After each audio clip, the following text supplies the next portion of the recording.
April 10th, 2013 at 10:33 a.m. A meeting of the Committee on the Administration of the Board of Commissioners of the Chicago Park District is being held in the 8th floor boardroom of the Administration Building located at 541 North Fairbanks. Will the Secretary please take a roll call? Chair, Vice President Armstrong. Vice Chair Commissioner Lavelle. Here. President Trobert. Here. Commissioner Allen. Here. Commissioner Koldyke. Quorum is present. Let the record reflect that Commissioner Salgado and General Superintendent Michael Kelly and General Counsel Maria Garcia are also in attendance. The meeting will please come to order. Item number 1 from the Director of Information Technology, authorization to purchase software and increase the not-to-exceed amount on the current contract for Oracle System Upgrade Services. Tanya Anthony. Good morning. I'm Tanya Anthony, Chief Administrative Officer of the Chicago Park District. This letter recommends that an order be entered authorizing the General Superintendent or his designee to authorize the purchase of Oracle software and increase the not-to-exceed amount on the current contract with Unisys Corporation for the Oracle Financial and Human Resources System Release 12 upgrade project. The Chicago Park District implemented Oracle Financial and Human Resources System back in 2001. The current version of this system will be expiring in 2014. Oracle requires that this upgrade begin in 2013 in order to receive extended support if necessary in 2014. This project will include new hardware, software implementation services, and training. The R2F upgrade is actually a precursor for additional projects that we have on the horizon, to include our data warehouse project, business intelligence, the addition of enhanced Oracle functions such as e-procurement, and a possible time and attendance project.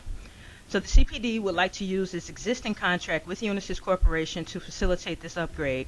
Unisys is our current provider of support and services for CPD's Oracle systems, and they have the best knowledge of the system, CPD Oracle users environment.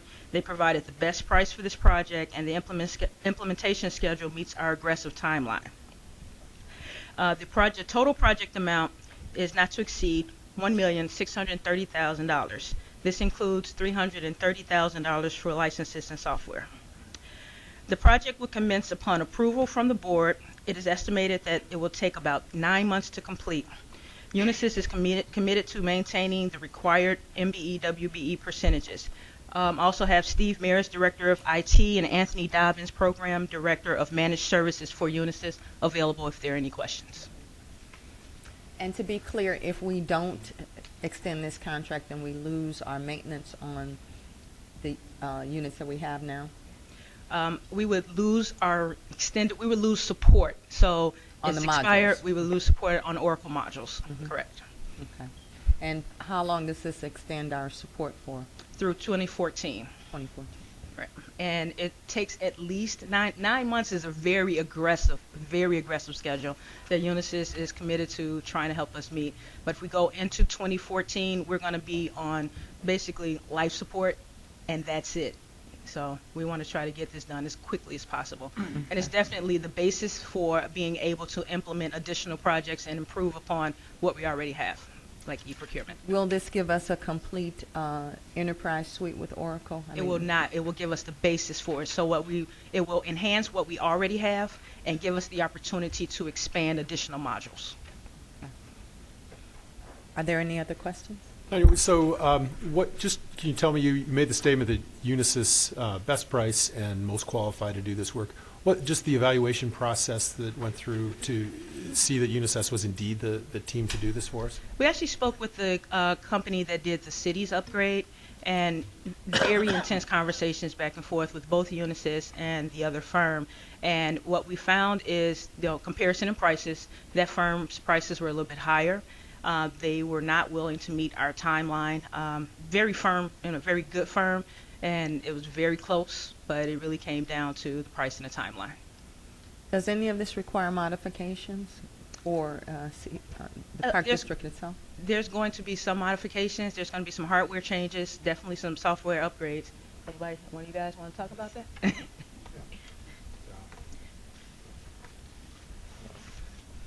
Board Commissioners, Superintendent Kelly.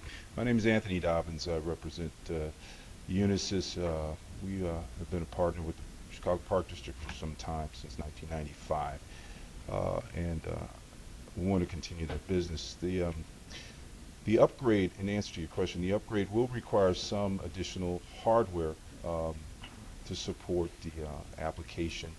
It will require some modifications to modules within the application.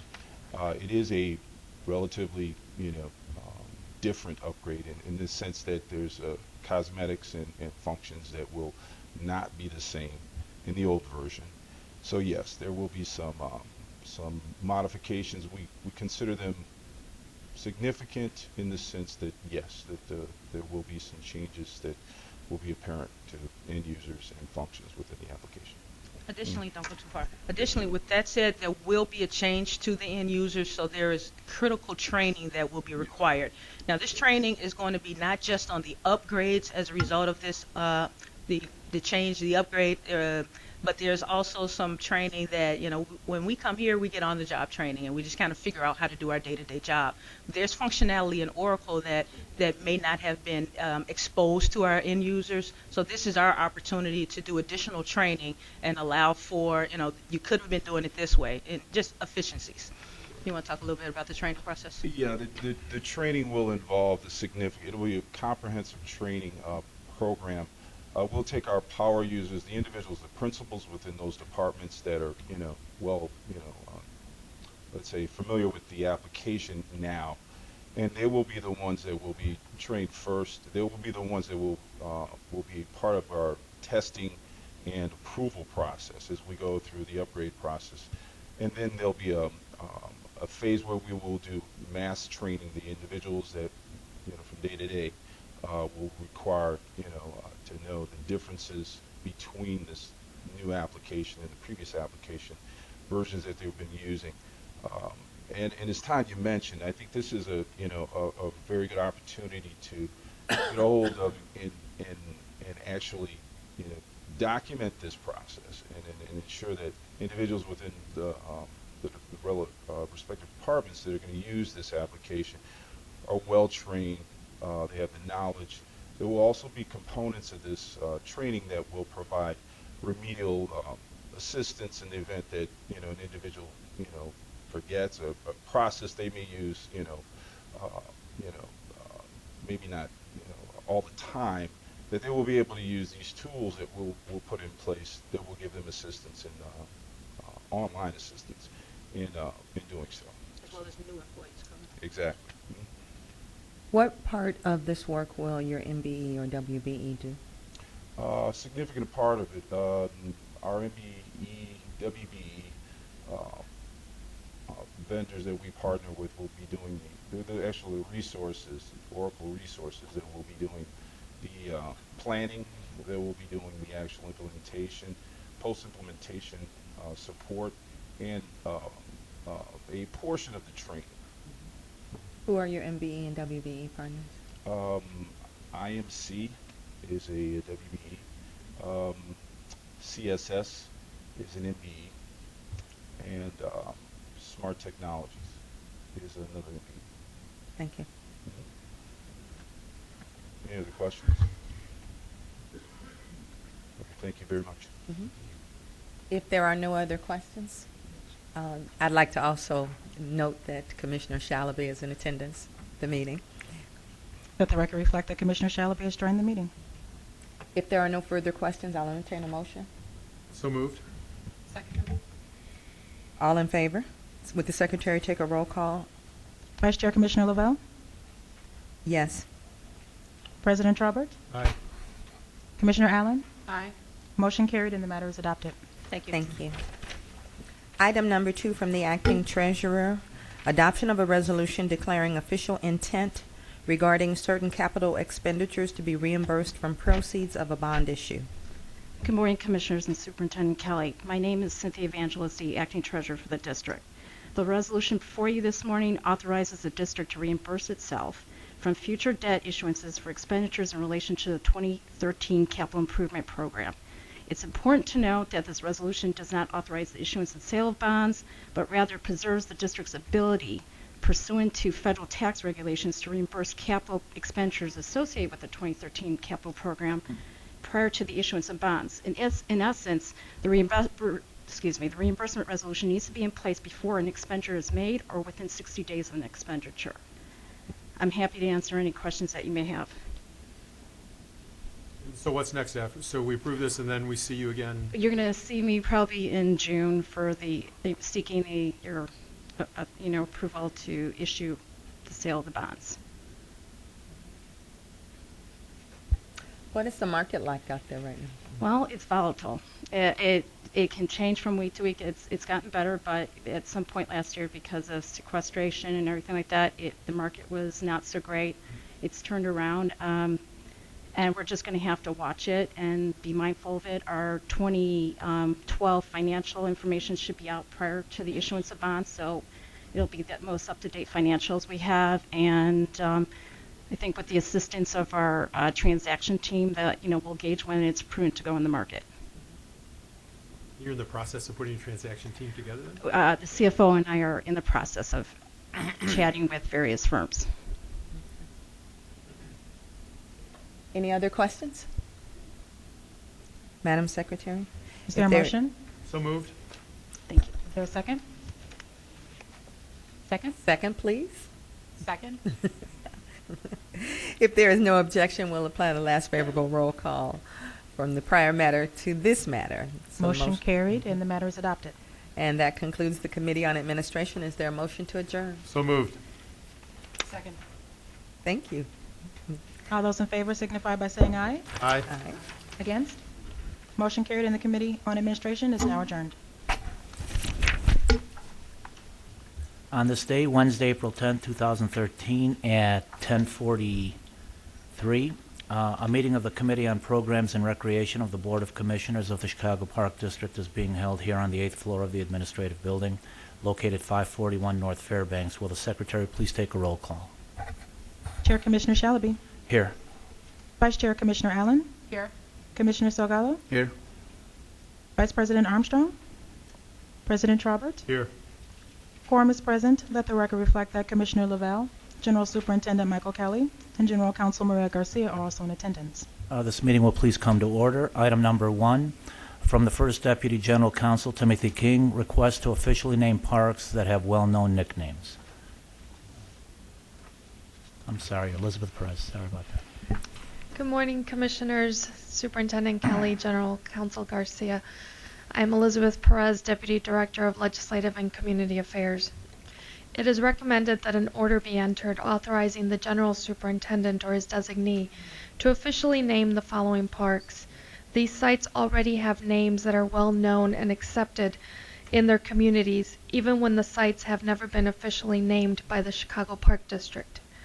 Many of them have existing signage identifying them with the associated name or are listed on various maps as such. In order to avoid any confusion, it is proposed that the Chicago Park District Board of Commissioners officially name 11 such parks. They are as follows: Park 462, Broadway Armory Park; Park 513, Daniel Webster Park; Park 515, Holman Square Community Center; Park 516, Cannelport Riverwalk Park; Park 521, Warner Garden Park; Park 484, Michael J. Madigan Senior Park; Park 539, Palmer Square; Park 518, Triangle Park; Park 555, Saguenash Trail Park; Park 563, Hegwish Marsh; and Park 510, Livingston Field Park. The board letter contains further details on each name, but are there any questions? Go ahead, Mr. President. Okay, so I just have a question on this. I certainly understand existing names, Saguenash Triangle, Hegwish. The one park name here that kind of stands out, different from that, it would be the Michael J. Madigan Senior Park.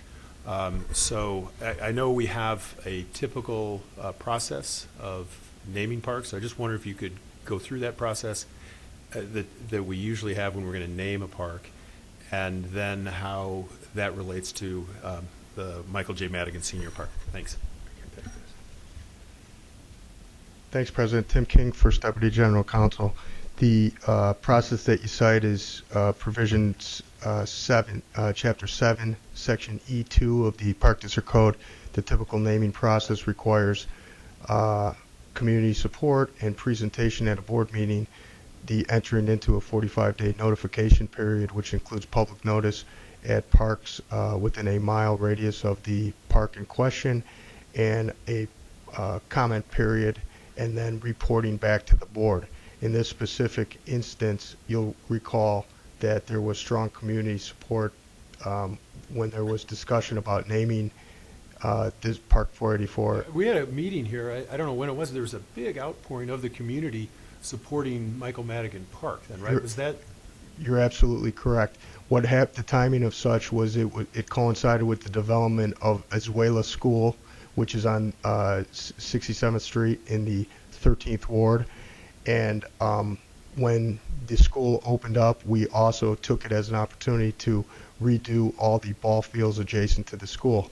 And when we discussed formally naming Park 484, which was not previously named, the community banded together in the Little League and the local elected official and actually came before the board meeting, as you correctly recall, and asked us to waive that process and vociferously told the story about why it was named in honor of Michael J. Madigan, not to be confused with the speaker, but this was the speaker's father, who was a community, prominent community member, from the early 1900s. So we did that, and then we kind of shelved it with the idea that there were other parks out there that were in similar situations. We double-checked with those communities to make sure they were still known as that, and that complied with the community wishes, and hence you have this omnibus vehicle today.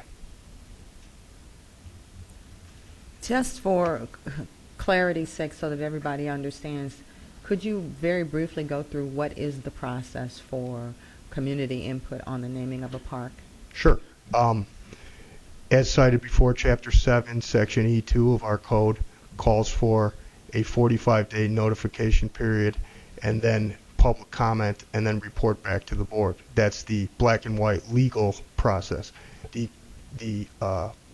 practical application of that is usually we get, the way it happens is we have many people under Superintendent Kelly who are out working with the community. It's not just one intergovernmental affairs office. It's area managers, it's regional managers, it's park supervisors, it's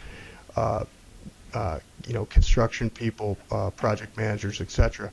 And from time to time, requests will come our way, and it's very frequent. It's probably on a couple month basis, and somebody will say, "Hey, I have a great idea to name this park," or rename a park, which we don't really entertain. But since we're constantly acquiring new properties, and under Superintendent Kelly are up now over 8,000 acres, there's been a lot of naming opportunities.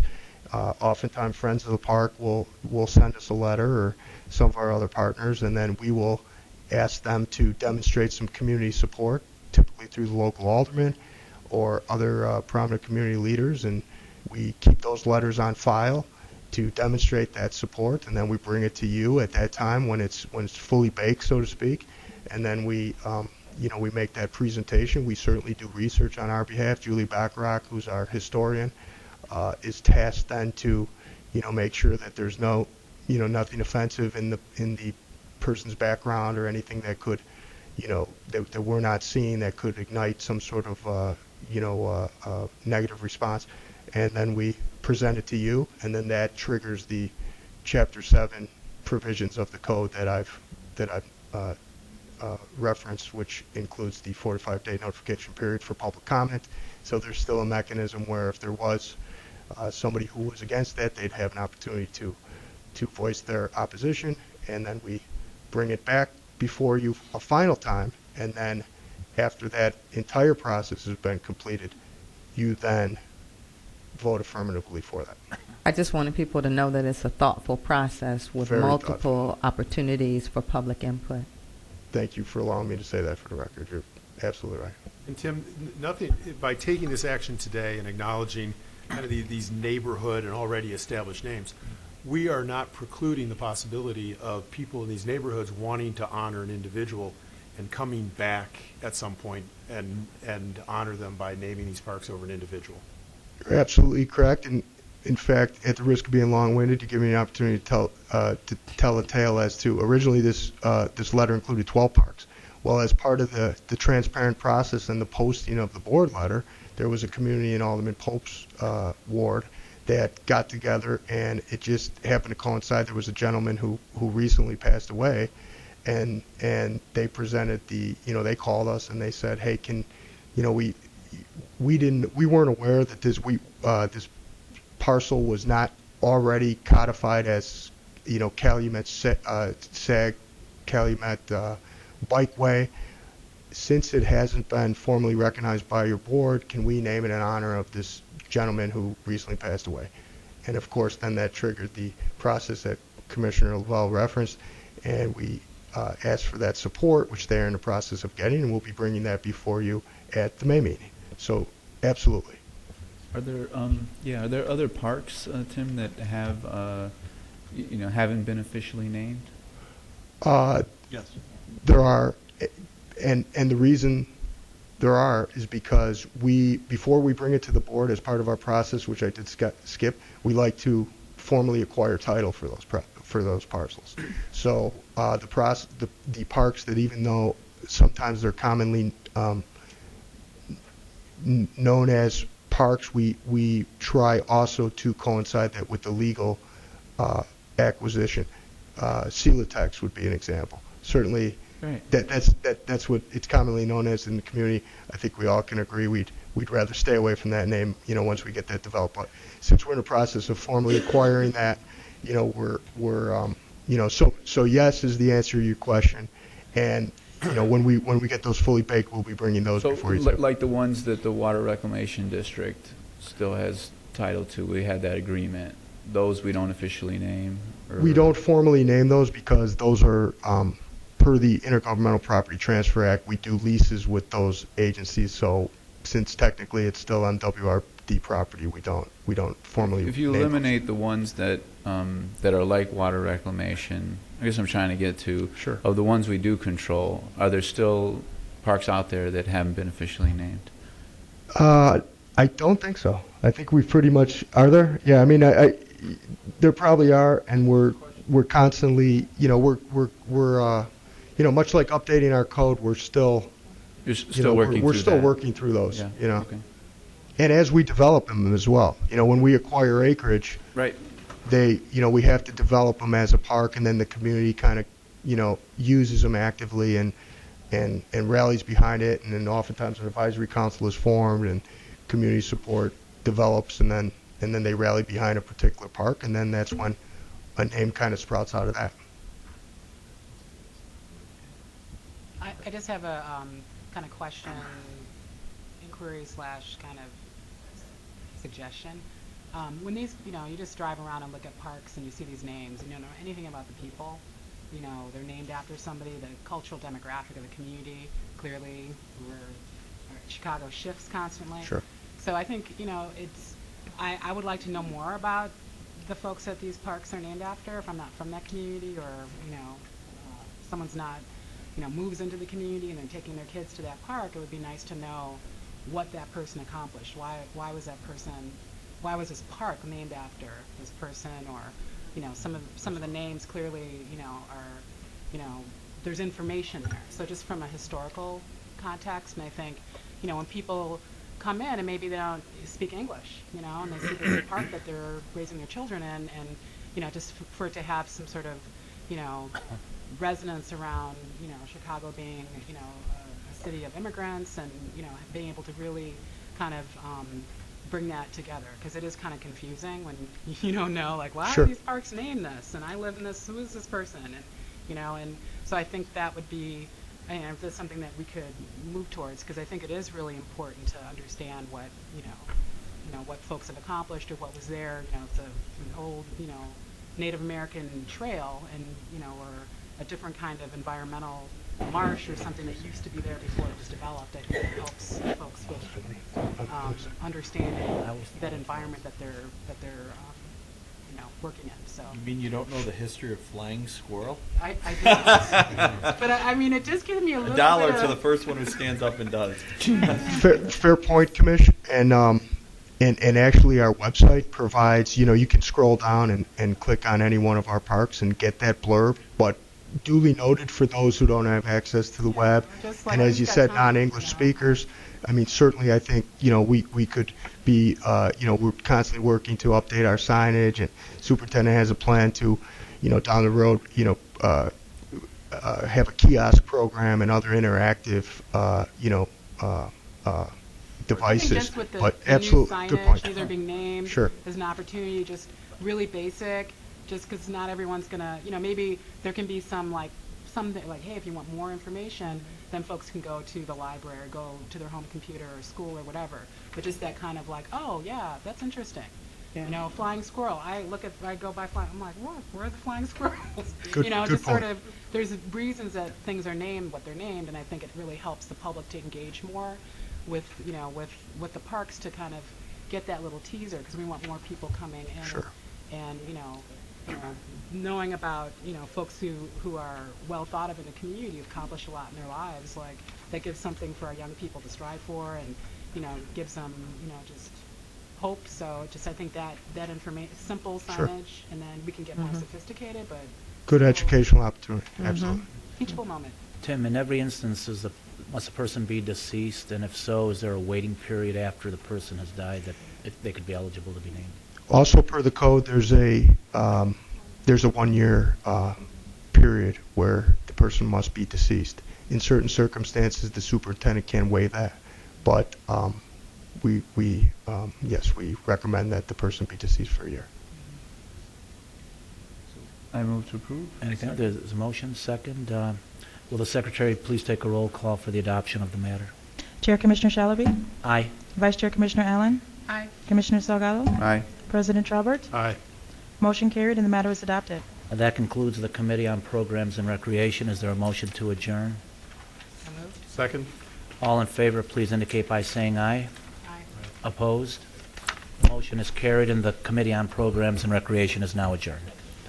On this day, Wednesday, April 10, 2013, at 10:58 a.m., a meeting of the Committee on Capital Improvements of the Board of Commissioners of Chicago Park District is being held in the 8th floor boardroom of the Administration Building located at 541 North Fairbanks. Will the Secretary please take a roll call? Chair Commissioner Koldeck? Vice Chair Commissioner Salgado? Here. Commissioner Shalaby? Here. Commissioner Lavelle? Here. President Traubert? Here. Quorum is present. Let the record reflect that Commissioner Allen, General Superintendent Michael Kelly, and General Counsel Maria Garcia are also in attendance. This meeting will please come to order. Item number 1 from the Director of Planning and Construction, authorization to issue final payment for work completed in connection with Broadway Armory Rehabilitation Phase 2. Rob Raymond. Thank you, and good morning, Commissioners. Rob Raymond, Director of Planning and Construction. This is to certify that Scale Construction Incorporated, on December 31st, 2012, completed in a satisfactory manner and in full compliance with the terms and conditions of the contract, all work in connection with Broadway Armory Rehabilitation Phase 2.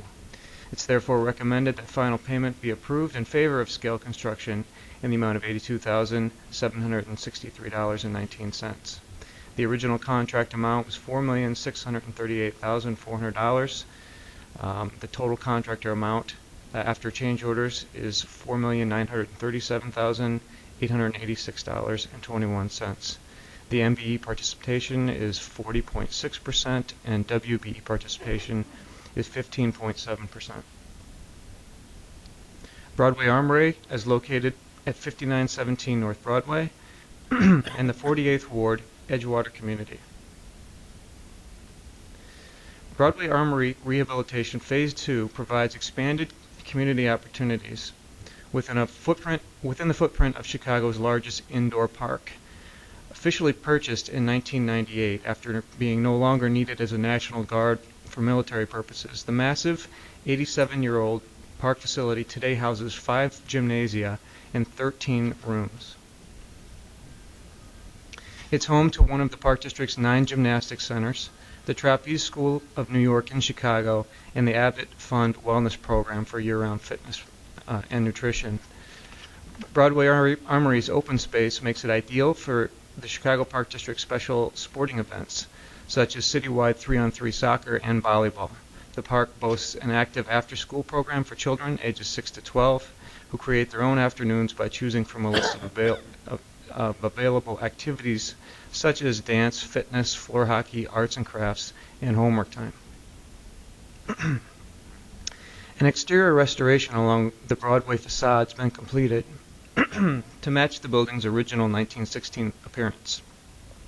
This includes the main entrance, vestibule, windows and doors, historic light fixtures, and ornamental metal balconies and exterior signage. New ornamental metal gates, masonry repairs on the north exterior wall of the gymnasium and above the second floor roof are also included. Roof repairs have been completed, including a green roof system along the Broadway Avenue facade, second floor roof north of the gymnasium, and boiler room. There were many poorly lit, underutilized spaces like these throughout the building. And this location was converted into a culinary classroom, including new windows, an open skylight, new finishes, and kitchen equipment. The project also included relocation of the National Guard offices to the renovated second floor offices along Broadway. We have modern locker rooms, showers, and washrooms to support all gymnasium sports. And then washrooms were renovated at 6 locations. ADA accessibility improvements were completed at areas within the scope of work, including upgrades to the existing North Lobby passenger elevator and installation of a new 3-stop passenger elevator near the southwest corner of the facility. 3 multipurpose rooms were built out and zoned. HVAC upgrades were done for all of the renovated public spaces, including environmental abatement and LEED certification. Final payment was being withheld pending the completion of all punch list items and delivery of all required closeout documents, including as-built drawings. And that's the project. If you guys have any questions, I should note that this, again, as Phase 2, is part of an overall project that's been happening for a while. The total phases total approximately $10 million. $2 million of that was funded by the Department of Family and Social Services. There was a $3 million Department of Defense grant, and then a $1.9 million DCEO state grant that funded these phases. Could I ask who provides the instruction for the culinary kitchen? We're currently, actually, I just spoke with Vaughn Bryant about the outreach for that, and he's currently talking to a couple people who are interested in providing programming to that space for the culinary kitchen. I don't think there's been a deal finalized, but there's outreach going on right now. Rob, can I just ask you, when you present these closeouts to us, I think you do a great job with showing us the end results, and then I appreciate the fact that you go back and tell us about the funding for it. Since this is kind of our last look at these things and our last public presentation of how we've spent the public's money, if part of that you could always just talk about change orders. Okay. And I get that out because I think that's a good indication of how we did. I know and then when you bring up the number for change orders, just explain it. Sure. What happened, why we had, whose mistake it was. Okay. I asked you, in a separate session about this specific, and the change orders were minimal. But just as your formulaic presentation for these things, I think it's a good thing to hold us to that standard. I definitely will do that. And then just for background on this one, of the change orders for this project, there were 3 owner-directed change orders that involved scope changes based on community and elected official input. There were 5 unforeseen conditions change orders that just had to do with once construction began running into more complications than were anticipated. And then there was 1 errors and omissions change order. Thanks, Rob. Further questions? I'll entertain a motion if there aren't. So moved. Second. Will the Secretary take a roll call for the adoption of the matter? Vice Chair Commissioner Salgado, Aye. Commissioner Shalaby, Aye. Commissioner Lavelle, Aye. President Traubert. Aye. Motion carried and the matter is adopted. Item number 2 from the Director of Planning and Construction, authorization to issue final payment for work completed in connection with park number 503 remediation. Rob? Okay. Thank you. This is to certify that Albright Construction Company on December 31st, 2012, completed in a satisfactory manner and in full compliance with the terms and conditions of the contract, all work in connection with Park 503 remediation. I'm therefore recommending approval of final payment in favor of Albright Construction Company in the amount of $74,368.71. The original contract amount was $1,203,000. Approved change orders were $87,896. That's 7% of the contract amount. The total contract amount is $1,317,896.94. The MBE participation is 25.9%, and the WBE participation is 8.7%. Park 503 is a 13.5 acre site located at 8900 South Green Bay Avenue in the 10th Ward. Just for context, the site is located near the former USX Steel site, near the lake and the Calumet River. As you probably are aware, master plans are being developed for the area by McCaffrey Group, and CDOT continues to extend US 41 and do work in the area. The Park District completed one of the parks on the USX property south of the slip, and is starting the next phase of parks just south of the South Water Purification Plant. Now, the Chicago Park District, in cooperation with the Department of Housing and Economic Development, began acquiring parcels in the South Chicago neighborhood in 1997 to create a new 13.5 acre park. The future parks, or this park site, is located just west of the U.S. South Works site, and most of the residential parcels were acquired in 1998 through the Open Space Lands Acquisition Grant from the State of Illinois Department of Natural Resources. Through the course of acquisition, both Phase 1 and 2, environmental site assessment reports were completed. In 2003, the City Department of Environment enrolled the park into the Illinois Environmental Protection Agency site remediation program with the goal to obtain a comprehensive no further remediation letter to allow for development of the park. Phase 1 was a basic environmental remediation project, so you don't really see a finished park here. The remediation plan was developed and approved through the IEPA. Excavation of contaminated soils has been completed, and all areas have been restored with clean fill, topsoil, and seeded. We're currently awaiting the no further remediation letter. The project was funded in part with a $245,000 OSLET grant.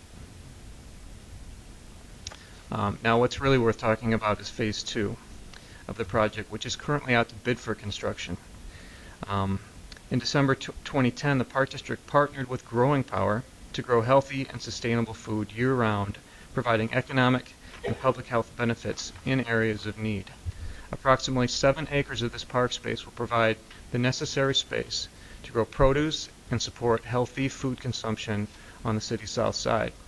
This plan illustrates the location of the small bed plots, hoop houses, medium-sized plots, and large plots that will be produced and provided by Growing Power. The Park District is providing water, sewer, and electric utilities to the site. We're also removing Green Bay Avenue south of 89th Street to allow for unification of the park, and that will provide an open, passive space with a multi-purpose field and walking paths. We anticipate a spring 2013 construction start and late summer 2013 completion date for that phase. And if there's any questions, I can answer them. I'd like to ask Commissioner Allen if she would give us some insight on how the plots would be used and when it all comes together. Well, I think, you know, just Pull your mic before down. it's been a long time of just we started working on this in 2009, 2010. So just the process of getting the site remediated has taken quite a while, and you know, I'm looking forward to being able to support new and emerging farmers from the community at all scales. So families being able to come and get an allotment plot in healthy, clean soil and being able to grow food for their families, and folks who want to grow food for for their community and for entrepreneurs as well. So this is really the first, kind of park that's a food production park, I think, in the country. So this, I'm really excited to see this be something that will be hopefully replicated in other parts of the country and hopefully in our city, so that we have food security. So that's really kind of why I was interested in doing this project. And this emerged out of a food and fitness grant that several partners received from the WKKF Kellogg Foundation. So originally, folks from the fitness program with the Park District, CLOC, the South Chicago, Healthy South Chicago. That was, I'm not sure if that's still in existence, but a whole coalition of folks came together to work on this project and trying to just find a way to kind of pull together food and fitness in a real tangible way. So I'm just excited to see it getting closer to actually manifesting, and really as a way to provide a consistent place for folks to be able to grow and garden and come out and do healthy activities in a safe, contained space. So, and also just the remediation component. I mean, the area, when I first went and looked at the space, I was kind of like, I'm glad I have some vision, because it looked like a Discovery Channel, kind of episode of just like old electrical lines and houses, I guess, that were just imploded, and it was just it was, as we say, a hot mess. And being able to sort of vision around how that could turn into a space that was, safe and could be productive and could be, all the kind of invasive species that were growing there could be removed, and then, appropriate arbor and orchard going in, and just having a space where the community could really come together. So that's my unrehearsed kind of vision around it. And then now, of course, I'm in a different role as when I first came to, talk about this. So I'm just really looking forward to seeing this work and being able to support other communities who want to see similar things happen with emerging parks. So. Erica, thanks for taking off your commissioner hat and putting your growing Yeah, power hat that on. was kind of leave it on for just a second. Rob mentioned year-round food production. Could you just tell us a little bit about that? What can happen here in the winter?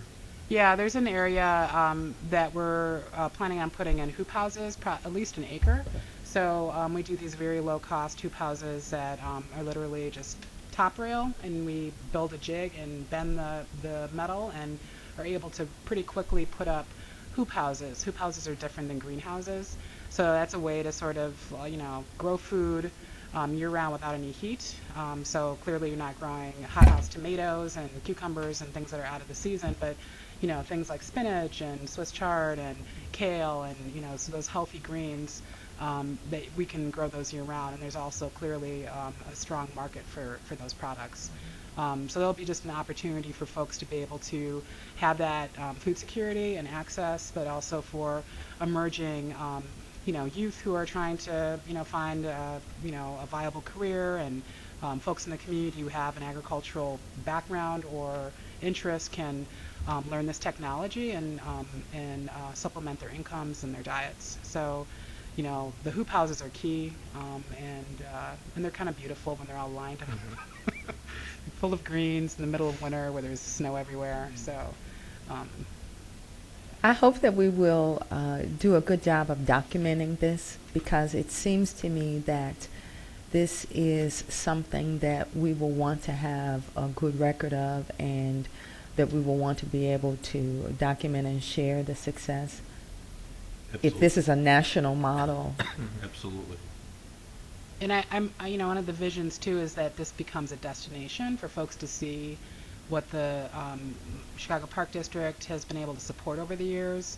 That really has been the foundation for urban ag to flourish, and the understanding of it to flourish, both from an aesthetic kind of, that you can landscape and provide multiple benefits with the same space, But the fact that we're fusing the fitness component with the food component and like literally like a half and half kind of little thread weaving through with the walking path, and so folks can really learn about those things without it being kind of slammed over their heads, but in a very kind of culturally appropriate, multi-generational, multicultural way. So I'm hoping that that'll really, this will be sort of the launch of that, and looking forward to all the I's to be dotted and the T's to be crossed to really launch this and be able to I think it's a beacon project to me. That was One last thing that I'd like that the vision just came into my head that when you said multi-generational I hope that we will find a way to engage some of the seniors in the community who really do know agriculture because they lived it, and for whom working outside and getting actively engaged in the gardening process would be therapeutic. Absolutely. And that's why it's in that kind of, let's say, three kind of scale, so that it's all integrated, so that there'll be cross-training and sharing, and that there's the safety component, and folks can really come and be able to form those relationships. So there's of course a lot of programming that can happen, and arts, and a lot of different activities. I think that could some sort of anthropological storytelling, just to having elders talk about their agricultural heritage, and for our youth to be able to have those positive experiences. That can all happen here. I'm proud of us. Yeah, this is very exciting. Very, very exciting. So I'll entertain a motion if there are no more questions. So moved. Second. Will Secretary... Oh, actually, if there's no objection, we'll apply last favor roll call vote from the prior matter to this matter. Motion carried and the matter is adopted. Item number 3 from the Director of Planning and Construction, authorization to enter into change order number 2 for Park number 510 Livingston Field. Thank you.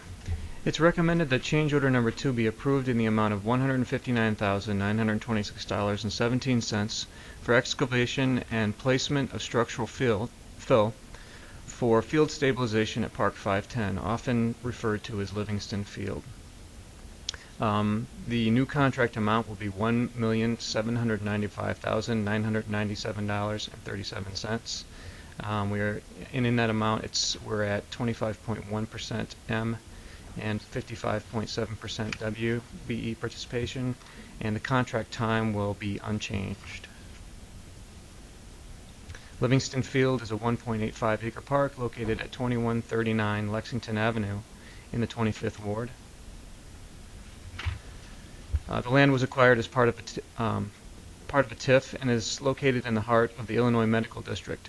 Improvements to the site include site remediation. Again, this is an SRP site through the IEPA. Installation of underground utilities, new artificial turf. It's a combination athletic field with stadium lighting, new passive park area, bocce ball court, drinking fountain, benches, concrete walkways, and landscape improvements. This is the well-known home for the Near West Little League, run by Bob and Tina Muzikowski. The program is in their 18th year, and the program manages more than 24 boys and girls teams and is growing. This project vacates, as you can see from the former slide, a portion of Levitt Street and expands the fields of play with an artificial turf that includes the 2 baseball fields and the soccer field. Now, this change order represents the costs associated with additional excavation and placement of structural fill in the southeast and southwest corners. These materials encountered during construction were unsuitable as underlayment for the new artificial turf field, and as a result had to be removed and replaced with structural fill. TIF funding covers the entire cost of this project, including the cost of this change order. And to address the previous change order noted also in the letter, that was for $62,000. That was for additional ADA work that leads to the site, actually not even on this plan, as a request of the Mayor's Office for People with Disabilities. So, Rob, it says that the survey and is there any way the survey and geotechnical information could have foreseen this? Yeah. When we do the advanced work with soil borings and trenching for footings and whatnot, you take about as many as you think it is as you need to characterize the site. And then again, that plan was approved by IEPA. It's basically a standard process. In sites like these in an urban environment where you have a roadway, you have previous facilities on site, 8 to 10 soil borings isn't going to cover the entire site. And so at times you'll find there are buried pieces of buildings that were pushed inside basements or garbage that's been buried that would obviously cause problems for a turf in the future. So I think we did adequate site work up front. It's just in cases like these where the majority of the work is happening underground, you're going to run into, from time to time, conditions like this, very similar to Park 503 remediation. The change orders that were associated with that project were also all underground, and they were all run, again, through an IEPA SRP program, so it's similar in nature. And when you're entering situations like this, are you, do you have like a contingency? Is there... We do carry contingencies in our projects. Typically, in this case, it was the amount of material was above and beyond what we would have in a site contingency. So that's the change order. Right. So, but is it, do you vary the contingencies from project to project? So you're going into a situation like this, you only did a few soil borings, right? Right. You could have done more, and so your experience is, Yeah, we take our best guess. You take your best guess, yeah. You also pay for the soil borings up front, so it's trying to strike a balance of not paying more than you need to in upfront soft costs versus what you may run into in the field. In the end, if you have to pay for the excavation, you have to pay for it. The incremental difference is potentially in not being able to negotiate a really good price post-award. In this case, we did have some unit prices in the contract, so the costs all look reasonable. Right. So again, I think it was just a matter of balancing upfront site work versus work once it's under construction. Rob, is this the park where we all admire the work that Bob Musikowski's done in the community? There's a park where early on Bob recruited a lot of volunteer coaches who then moved to New York and died in the World Trade Center. And there's a park that has a memorial to them. Is this that park, or is it another park that has? This is it. And so that memorial is untouched and will stay by all this work. That memorial sits at the center where you see that word gate in the sort of center where the roadway used to be. It's roughly right there, near that flagpole. Okay, and that's where the memorial remains. In fact, we didn't remove it. I think we didn't touch it. I think it's. Yeah, we just restored the areas around it. It's on a continued public right-of-way, actually. This is he's not here, but this is actually a Little League that you mentioned that actually Commissioner Koldyke also served as a volunteer coach early on when the league first started. Okay. Okay, so I'll take a motion if there are no further questions. So moved. Second. If there's no objection, we'll apply the last favorable roll call vote from the prior matter to this matter. Motion carried and the matter is adopted. That concludes the Committee on Capital Improvements. Is there a motion to adjourn? So moved. Second. All those in favor signify by saying aye. Aye. Aye. All those against? Motion carried. The Committee on Capital Improvements is now adjourned.